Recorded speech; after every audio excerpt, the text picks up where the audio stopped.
Ayan. So, Lagitik problem.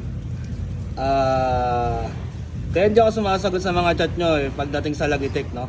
So, kung ano yung pinalag natin, hindi po pare-pare siya mga ka-Jexkey. So, ang problema na itong customer na to is nakakailang rocker arm na. Asan yung bang rocker arm? No? So, dami. Kawawa. Mahal yung rocker arm, mga boss.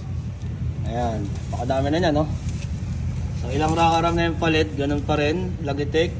So, nag-decide na kay bossing nabuksan yung block kasi tunog pa lang alam na namin may piston slab. So, pakita natin yung piston. Ayan. Ito yung piston niya mga ka-Jexkey. Kung mapapansin nyo, yung oil ring pakat na. Ayan, no? Halos wala na siyang play. So, ito ang cause ng motor ni bossing kung bakit lumalagitik dahil sa piston slab. Ayan, yung oil ring pakat na pakat. Ayan. No? Ano? So, depende rin sa langis na ginagamit nyo. So, maging aware din kayo sa langis na ginagamit mga ka-Jex. No? Ngayon, kabit natin to. Siyempre, kapitan natin ng block kit. Block, piston ring, base, head, and gasket.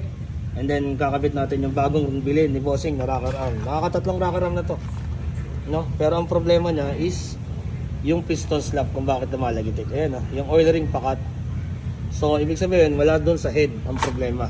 Kung hindi, nasa gitna, nasa block. Okay?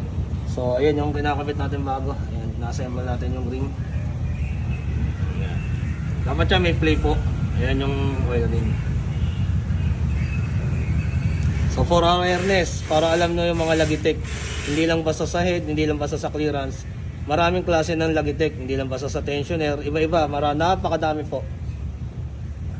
So, tapusin lang natin and then pakita ko sa inyo yung finished product. So, 'di ba, kung hindi niyo pabubuksan yung makina, hindi natin masisilip kung ano yung naging problema ng motor ninyo, no? So, kapag kayo ay pumunta sa mga shop, make sure may tiwala kayo sa pupuntahan ninyo. Especially syempre, Doc Moto, brute 'yan, 'di ba? Oh. So, right na.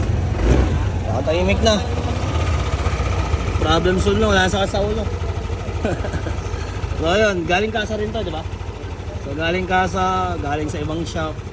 Eh, kawawa. Kung puro rocker arm ang titirahin, kasi hindi yung problema.